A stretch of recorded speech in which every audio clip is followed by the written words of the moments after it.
And so day to day. Out for tomorrow? No, questionable. Yeah. Did everybody else, everybody else? Today is a get what you need day. So the guys who didn't play much last night are playing pickup, and the other guys are getting treatment, and so there's no. We didn't have practice. If you go back to something you said last night about energy, how important energy was. You've got one of the most energetic benches, I think, in the NBA. You guys jumping up and down early on. How do you encourage and your kind of enthusiasm on the team? I don't have to. That's the beauty of it. It's organic. I think Steph is the catalyst behind the joy that our team plays with and cheers with, and it's infectious. So when your leader, who's one of the best players in the league and one of the best players in the history of the NBA, is cheering for everybody the way he does, it's a pretty powerful force, and it just invades the whole team, and it becomes part of who you are. You've got guys that aren't even playing that much who are also involved in the celebration. That's fire, right? Yeah, it's what every coach hopes for, but it has to be organic. You can't really ask for that as a coach. You might be able to maybe point something out in a film session if you once in a while if you think the bench isn't into it, but it has to be organic. You're not holding bench celebration practice? No, we haven't had to work on that yet this year, thankfully. Hey, Steve, you guys got the Bulls tomorrow. Vucevic won't be playing. He's in protocols. But how much have you watched of them, and, what do you think of that team this year? Obviously, they have a bunch of new faces.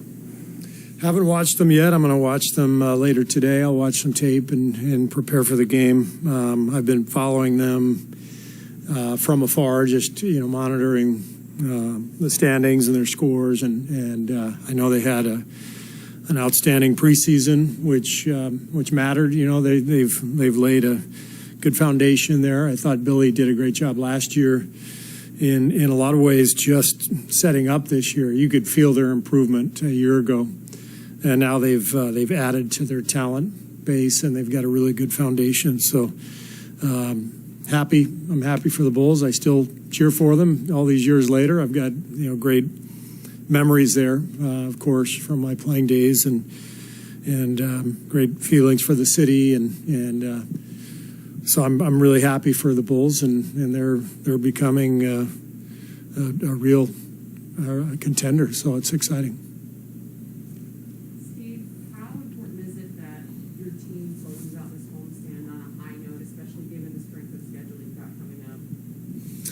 Yeah, I mean, I'm really pleased with where we are right now. Just the way we've handled this homestand. 6-1.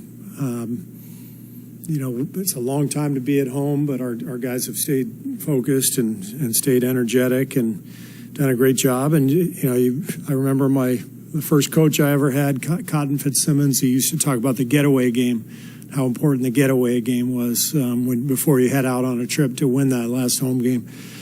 I think that's generally true, but I also think we're in a great place regardless of what happens tomorrow, and we just got to keep building, keep growing. Steve, people start comparing guys with the squad in 14-15, and then you see the similarity too, or is any from being underdog to win the whole thing? Yeah. Can you see that? I think the comparison is appropriate in that. That team was not picked to go far and got off to a great start. And the same thing has happened this year. Most people didn't really pick us to have a great season, and we've gotten off to a great start. So from an exceeding expectations standpoint, the similarities are there.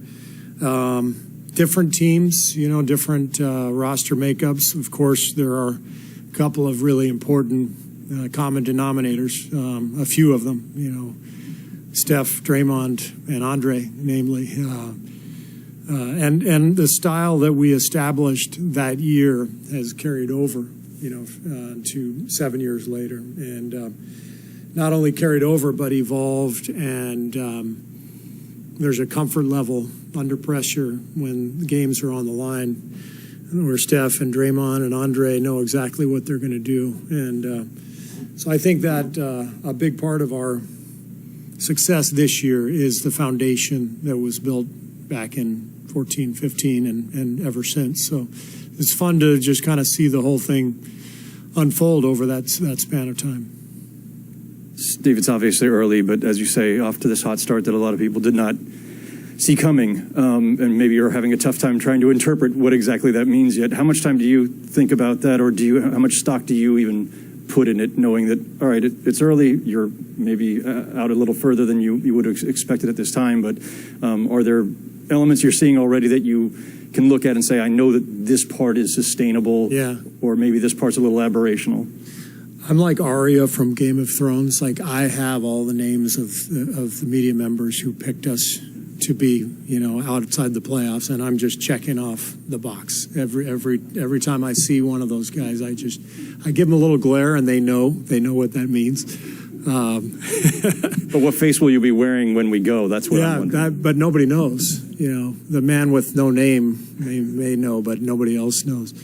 I don't know. I used to have to do that for a living a long time ago, and it's really hard to make predictions and prognostications, so I don't pay too close attention to that. I think as a coach, you kind of feel a vibe in training camp usually, and you can kind of tell what kind of team you're going to have, where you are emotionally as a group.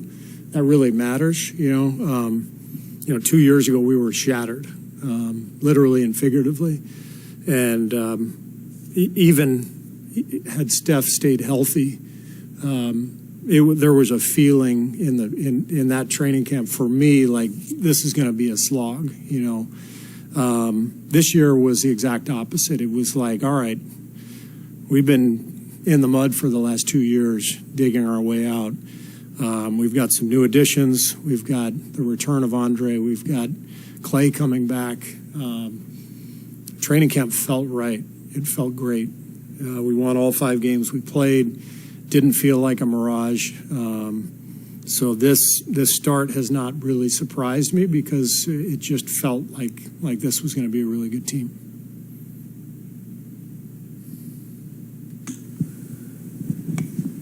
You had those couple seasons of slogging through it and not having that success, and yet it seemed like you were still able to carry over what you talked about, the approach from the early years. How did you go about doing that when you weren't getting necessarily the success on the floor? I think when you have some values that you believe in as an organization, as a team, the most important time to really express those values and act on them every day is when you are in a bad place. Otherwise, those values aren't authentic. So I think, 2 years ago we had the worst record in the league. I felt like we had a really good learning environment for that team. I felt like guys looked forward to practice. I was very proud of that season in a strange way. Despite our record, it felt like we had a good atmosphere. A good atmosphere where guys could work and improve, but also enjoy themselves on a daily basis, and bring their families in and make them part of things. And so it's been very gratifying to see it bounce back the other way, with the thought that we sustained our culture through some tough times, and now that's paying off as we've gotten healthier and more talented. All right, we got a couple on Zoom. Anthony Slater. Yeah, just kind of a two-part question here. Cameras caught Draymond and Jordan having a pretty heated argument on the bench last night. Number one, did that rise to anything beyond normal, in your opinion? No. They hashed it out afterwards. They're good. You've been covering this team for a while. One of the things we love about Draymond is his energy, his passion, and we all know sometimes it bubbles over. And the great thing with Dre is that he's always about the team, and he's always circling back, and his loyalty and his passion always lands in the right spot. And so 82 games, stuff like that's going to happen, and it's behind us. The second part of that, Jordan is obviously an ascending, confident young player, opinionated at times too. How did you just see that dynamic playing out with him and the veterans? Yeah, I mean, one of the great things about our team is we've got this really nice balance of veterans and young guys, and so we're giving Jordan a lot of rope. We want him to be aggressive. We need him to get to the rim. We need him to attack. And that means he's going to make some mistakes because he's just in his third year. But we have the internal leadership to be able to rein him in. And so it's not always me or one of the coaches who has to, watch film with him and say, hey, this is what you could have done, or that's what you could have done. It's our veteran players. It's Andre, Draymond, Steph, and they sort of do it together, piece it together and help Jordan. And there's some tough love, and then there's some lighter stuff and everything in between. And what I love about Jordan is he's really coachable. We've talked a lot about how hard he works, but he's also very coachable, and he listens, and his growth is continuing because of his willingness to learn and admit that he doesn't know everything yet.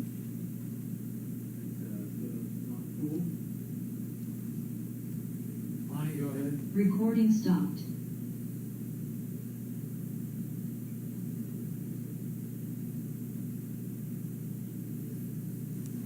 Hi, Monty. Hey. Oh, okay. I was waiting for Raymond to say, calling someone. I know you said you haven't really seen much of the Bulls, but it appears that both Lonzo and Zach LaVine are really playing well. When Lonzo was traded over there, just what are your thoughts about the possibility of him pairing with Zach in the backcourt? What little have you seen so far? I think Lonzo is the kind of point guard who's going to help anybody become a better team just because of his willingness to pass, throw the ball up the court, his unselfishness. And over the last couple of years, he's become a much better three-point shooter. And so I thought that was a great signing for the Bulls. Caruso has long been an underrated player, two-way player, smart, tough. And then you add the scoring of DeMar to what Zach already had. Zach's one of the most talented players in the league. Vucevic, I mean, they've got weapons now, and the pieces of the puzzle fit really well. Now, I haven't watched them a ton. As I said, I'll watch them more today, but just, from afar, it looks like everything's clicking for them, and they've brought in the kind of players who tie teams together, and like I said, it's great to see.